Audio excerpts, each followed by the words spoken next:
Welcome back, everybody. My name is Lewis. This is Man Bites Film, and this is the second episode for 2016, and we are going to be doing horror suspense movies, and our feature review is going to be It Follows.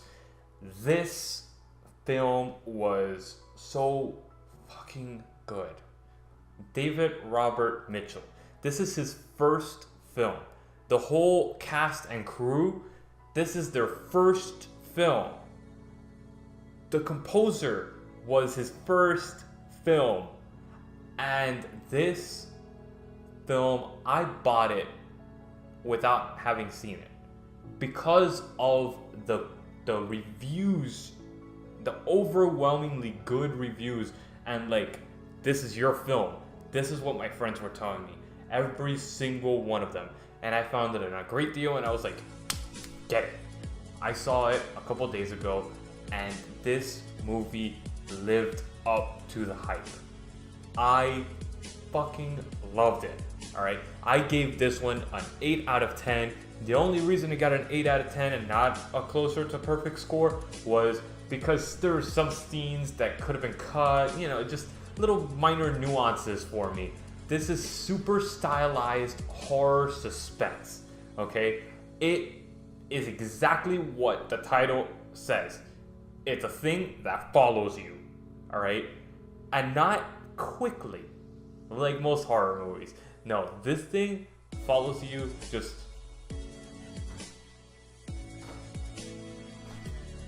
But it always follows you. It always finds you. It always comes back and gets you. Alright? This is such an awesome premise. I have seen horror movies. I love horror movies. But this type of new storyline for horror movies is going to make such a great impact on cinema now. I like the fact that this was a very slow paced but edging movie. You are literally on the edge of your seat the whole time that you're watching this. Okay? You're like this. When is it coming? When is it coming? The cinematography, the camera movements, everything. It keeps you on your toes. It keeps you like, is it coming? Is it coming? The camera's moving, shifting around, doing 360s around to show you everything. Yet, when it doesn't show you everything, that's when you have to learn. And it does a lot of that. It does like stop and then cuts to another scene, and you're like, is it there? Is it there? Holy shit, is it coming? Is it coming to get him? Is it coming to get him?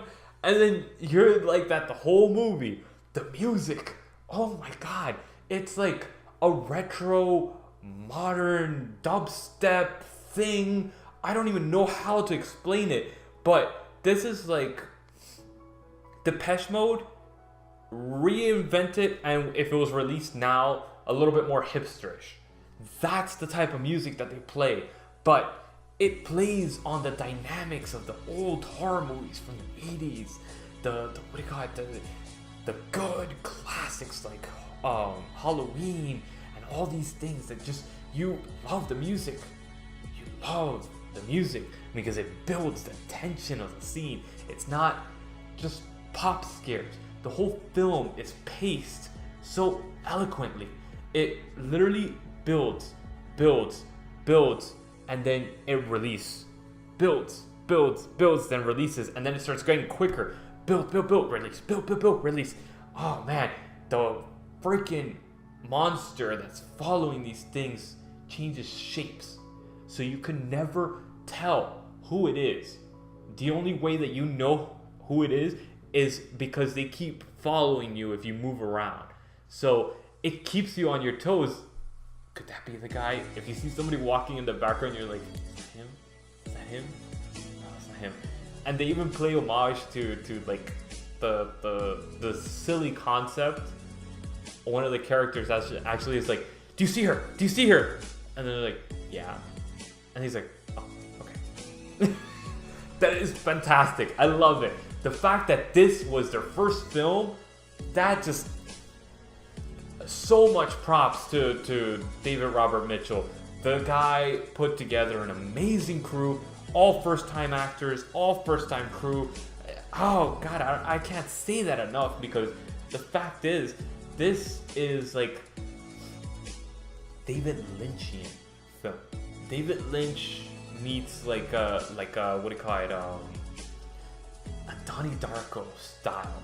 It takes place. You can't really tell where it takes place in, because there's no exact timeline that it could follow. The cars are kind of 80s, 70s, yet they have cell phones, and there's like little hints of technology here, but the style of the film is like very 70s, 80s horror. It even has like this cloudy feel to the film. It makes you very uneasy, and it has this hyper stylized blues throughout the film that just make you feel the tension that's building, and it doesn't lose you for a minute in the film.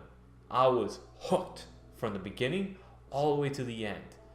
And the fact is that this is very, very much supposed to be throwing you like, oh, STDs, STD scare, STD scare, STD scare. But it was done in such a good way that you could forget about how like preachy it was for a minute while you're enjoying this film. Please check this out. It's not streaming yet, but I guarantee you this will be streaming very soon.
Alright guys, welcome back to Man Bites Film. Now for our secondary reviews, I want to start with the bad.